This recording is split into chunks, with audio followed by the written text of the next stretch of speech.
Decíamos que de alguna manera cuando limpiamos, revisamos, dejamos salir ese substrato del trauma, entonces de alguna manera sin pretenderlo va a cambiar nuestra relación con el ego.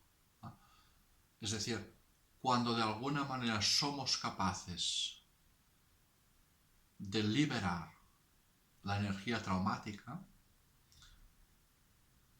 cambian también nuestros pensamientos sin que necesariamente nadie nos convenza con argumentos.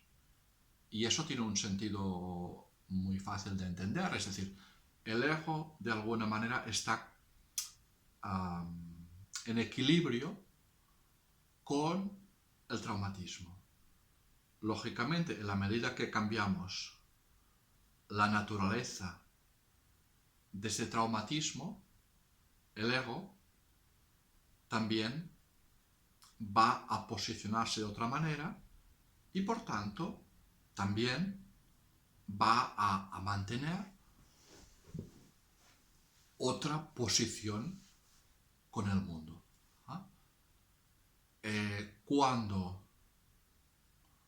Cuando de alguna manera somos capaces de, cuando hemos limpiado una parte importante de nuestros traumas, entonces de alguna manera vivimos las relaciones de manera mucho más pacífica, quizás somos más creativos, somos más capaces de amar al otro de una forma espontánea, somos más capaces también de recibir el amor, proyectamos menos, tanto lo bueno del otro como lo malo del otro, es decir, y nos enfadamos menos con cómo es el otro, porque en el fondo el cómo es el otro es un asunto del otro. Por tanto, bueno, vamos a tener más paciencia y una relación más pacificada con el mundo. Y yo pienso también que hay también, eso despierta también un deseo de explorar el mundo, de hacer cosas, de crear una obra, de vincularse con el mundo, de comprometerse con el mundo. Es como si hacemos una metáfora, la herida emocional es la raíz de la planta. Y lógicamente si la modificamos para bien esa raíz, la planta va a crecer más sana y más vigorosa siendo la misma planta. El ego es y la herida son como dos caras de la misma moneda, como decíamos, ¿no? Trascender el ego, que en el fondo queda muy pomposo trascender el ego, pero en el fondo no es más que madurar, evolucionar, ser mejores personas, ¿no? Estar más sanos. No es posible, repito, no es posible sin pasar antes por una desintoxicación, por una revisión, por una comprensión, por una escucha de esta emoción contenida en el trauma. Hay una frase que dice de Jung también que dice: un hombre que no ha pasado a través del infierno de sus pasiones no las ha superado nunca.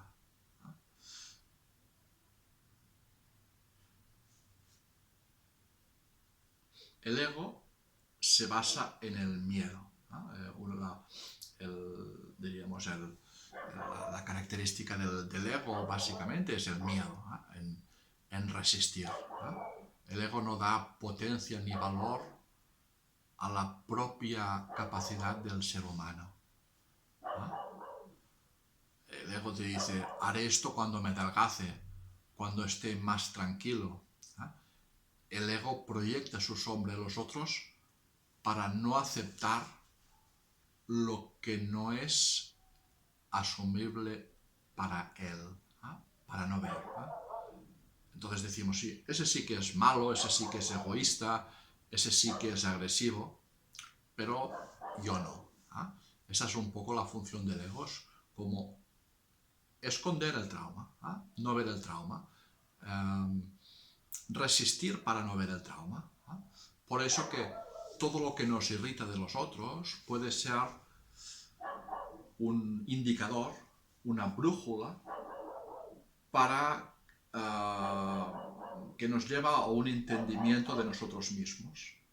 Es decir, los otros son, en el fondo, son espejos que nos pueden, de alguna manera, con mucha humildad, hacernos entrar en esta zona oscura de nosotros mismos. También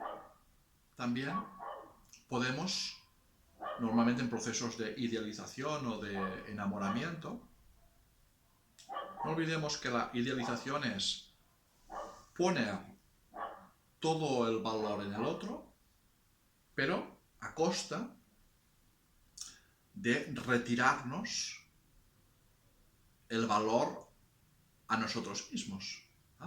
Entonces, en el enamoramiento también puede ocurrir lo mismo. Es decir, en el enamoramiento uno puede ver al otro con unas maravillosas cualidades, unas maravillosas capacidades, o que inteligente, que persona más trabajadora, que persona más guapa, o cualidades que probablemente también están en nosotros, o qué capacidad de empatía que tienen con los otros, pero que de alguna manera, atribuyéndolo a los otros, de alguna manera lo creamos como un punto ciego hacia nosotros mismos. Normalmente esto se ve muy claramente en una terapia psicocorporal. Dejamos de sentir el cuerpo, es como una defensa. Dejar de sentir nuestro cuerpo es como una defensa. Pensamos en exceso también como una defensa para anestesiar las sensaciones del cuerpo, para pasar de puntillas sobre el trauma, como si pasáramos de puntillas al lado de un dragón dormido para no despertarlo. Pasamos con cuidado que no se despierte el dragón. El ego, por tanto, es como un personaje que nos montamos para que el ego no... para que el trauma no se despierte. El trauma es como un volcán y hemos de conseguir mantenerlo más o menos apagado. Por ejemplo, una mujer se hace monja y rascando en su historial, en el fondo, ha tenido un trauma de abuso sexual y de esta manera, alejándose aparentemente, y creando un escenario muy alejado de la situación sexual, es una manera de también mantenerse alejada de su propio trauma. Es decir, de manera que construye un escenario evitativo frente al trauma. Una mujer, por ejemplo, o otro caso de una mujer, es una mujer que no se ha sentido valorada, no se ha sentido querida, arropada, y va a escoger hombres que no la quieran. Es decir, escoge hombres que no la quieran y de esta manera no arriesga creer en el amor o apostar por el amor, ¿no? Y puede parecer un contrasentido, pero es la forma de poder quedarse con su propio sueño, con su propia verdad, por decirlo de alguna manera. Es decir, el amor que la podría curar no constituye un elemento de su vida, por tanto es implanteable para ella.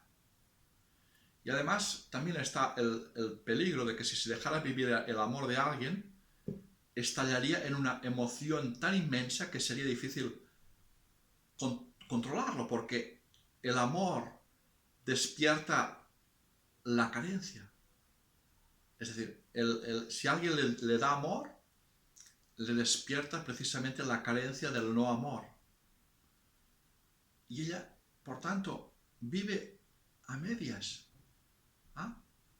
Sin nada de amor, pero sin amor, sin mucho amor. Como una vida a medias, porque así está cómoda. Si no, le saltaría la bestia, ¿eh? La bestia del trauma. ¿Eh? Es como si hace un muro simbólico, un caparazón simbólico, para que no entre para no dejar entrar el amor en ella. ¿Eh?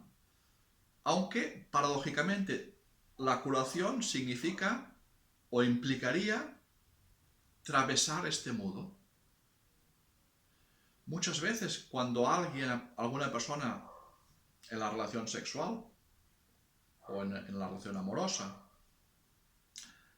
si se siente amada, como el inconsciente funciona por la ley de los contrarios, se le va a despertar ese amor que siempre ha querido y que no ha podido vivir. Los traumas, curiosamente, se despiertan según mi experiencia, a partir de dos estructuras. Por algo contrario al trauma, es decir,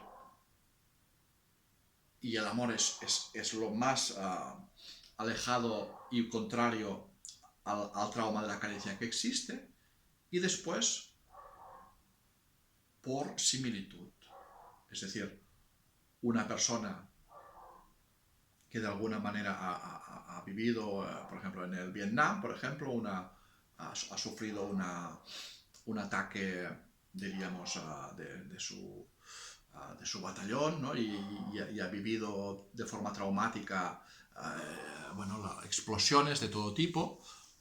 Cuando escucha que la rueda de un coche se rompe, le sobreviene una emoción, ¿no? Una emoción intensa, es decir, se le desencadena toda una, diríamos, una angustia terrible, porque de alguna manera, el trauma, de alguna manera, se despierta también con algo similar. Y lógicamente, los pensamientos de esta mujer también, claro, tendrán relación no con lo que es ella, sino tendrán que ver con su propio trauma. Nadie me va a querer, no valgo nada, etcétera, etcétera, etcétera.